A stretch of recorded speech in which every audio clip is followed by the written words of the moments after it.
नमस्कार, मैं हूं नारायण शर्मा और आप देख रहे हैं AINS न्यूज 24 चैनल। अब खबरें विस्तार से। बस्तर के नगरनार स्टील प्लांट के निजीकरण को लेकर मुख्यमंत्री भूपेश बघेल ने कहा कि हमने विपक्षी दल रहने के दौरान अशासकीय प्रस्ताव लाए थे। शासन में आने के बाद शासकीय प्रस्ताव लाकर नगरनार स्टील प्लांट को सरकार द्वारा संचालित करने की मंशा व्यक्त की थी, लेकिन केंद्र सरकार नहीं चाहती कि नगरनार स्टील प्लांट सरकार चलाए। इसके लिए केंद्र सरकार ने विनिवेश को लेकर ऐसे नियम बना दिए जिसके अंतर्गत राज्य सरकार उसमें शामिल ही नहीं हो सकती।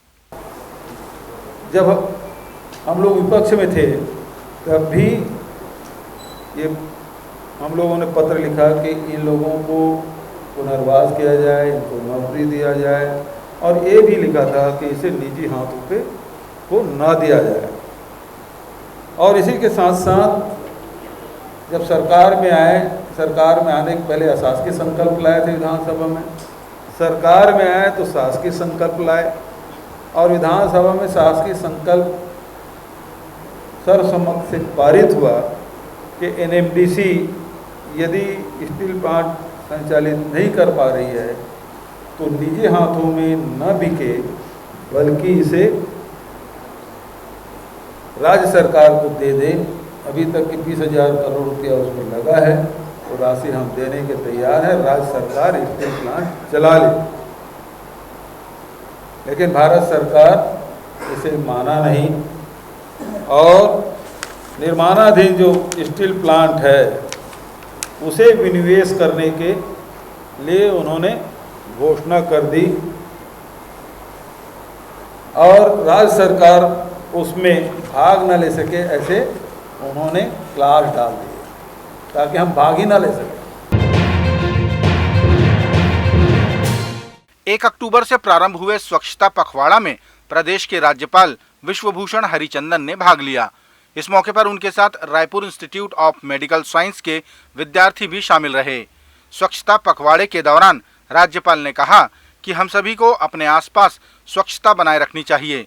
इस कार्य हेतु उन्होंने आम जनता से भी बढ़ चढ़कर भाग लेने की अपील की।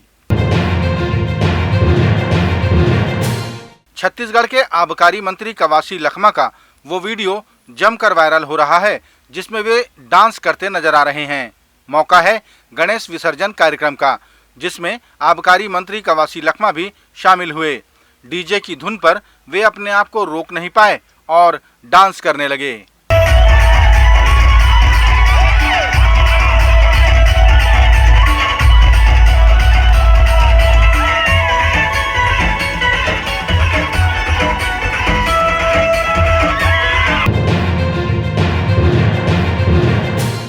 मुख्यमंत्री भूपेश बघेल ने बेरोजगारों को बेरोजगारी भत्ते की राशि का वितरण किया।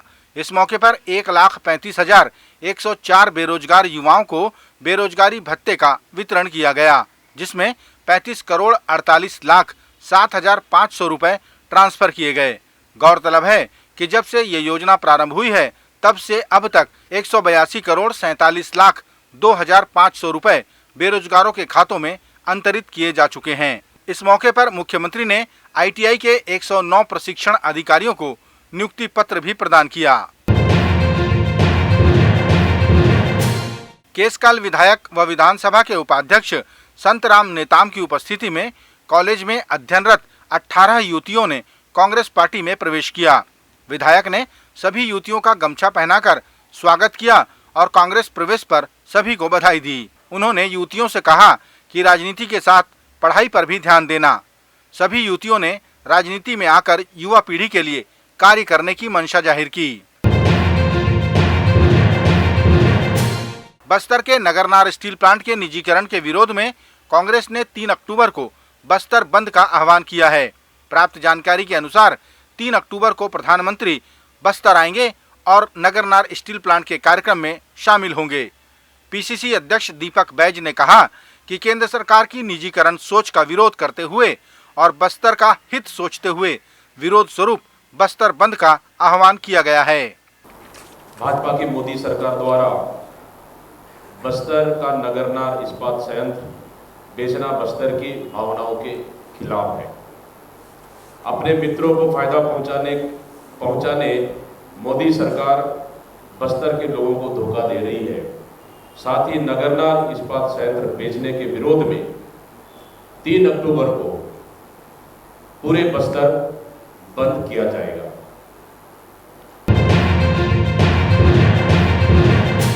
अंतर्राष्ट्रीय वृद्धजन दिवस के मौके पर मुख्यमंत्री भूपेश बघेल ने वृद्धजनों का सम्मान किया। इस मौके पर मुख्यमंत्री ने जानकारी दी कि हमारी सरकार द्वारा बुजुर्गों की मदद के लिए प्रारंभ किए गए सियान हेल्पलाइन नंबर का अत्यधिक प्रयोग किया जा रहा है। मुख्यमंत्री ने कहा कि बुजुर्गों की सेवा ही सही सेवा है। हमें खुशी है कि हमारी सरकार बुजुर्गों की सेवा कर पा रही है। सियान हेल्पलाइन नंबर की योजना के संचालन के लिए 1 करोड़ का प्रावधान भी किया गया है। और वृद्धावस्था एक ऐसी अवस्था जिसमें आपके पास अनुभव है, आपके पास ज्ञान है, जीवन के आपके पास बड़ी थाथी आपके पास होती है। जो जीवन भर का जो तपस्या है उसका संचय आपके पास होता है। तो जो हमारे बुजुर्ग हैं, हमारे वृद्धजन हैं, वो हमारे समाज के प्रकाश स्तंभ हैं। और वर्तमान जो पीढ़ी है उस प्रकाश स्तंभ के प्रकाश में फिर आगे बढ़ने का काम करता है। तो हमेशा जो व्यक्ति, जो परिवार अपने वृद्धजनों की सेवा करते हैं, उसका अनुभव का लाभ लेते हैं, उनका आशीर्वाद लेते हैं, तो उनको 4 चीजें मिलती हैं। एक तो आयु, दूसरा ज्ञान, तीसरा यश और चौथा बल। छत्तीसगढ़ कांग्रेस के संचार विभाग प्रमुख सुशील आनंद शुक्ला ने कहा कि भारतीय जनता पार्टी को छत्तीसगढ़ के लोगों का वोट चाहिए, लेकिन उनकी सुविधाओं को लेकर भारतीय जनता पार्टी ने कभी ध्यान नहीं दिया। शुक्ला ने कहा कि लगातार भाजपा के बड़े नेता छत्तीसगढ़ आ रहे हैं, लेकिन यहाँ लगातार रद्द हो रही यात्री ट्रेनों के बारे में कोई नहीं सोच रहा कि इसके कारण आम जनता को कितनी परेशानी हो रही है। बिलासपुर और राजधानी के बीच की 14 से अधिक मेमू ट्रेनों को रद्द कर दिया गया।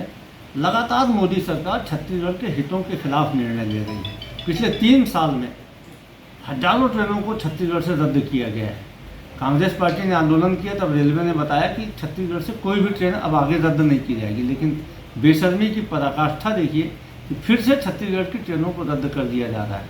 हमारी यात्री सुविधाओं को मोदी सरकार लगातार बाधित कर रही है।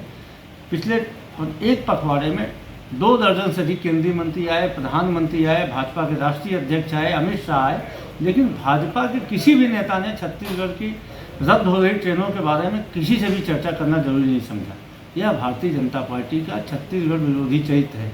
छत्तीसगढ़ के लोगों का वोट तो चाहिए, लेकिन उनकी सुविधाओं का इनको कोई ख्याल नहीं है। ये थे आज के प्रमुख समाचार। आप देख रहे थे हमारा लोकप्रिय यूट्यूब चैनल AINS न्यूज़ 24।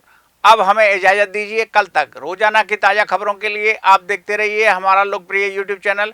हमारे यूट्यूब चैनल को लाइक, सब्सक्राइब करें और बेल आइकन का बटन दबाना ना भूलें। नमस्कार।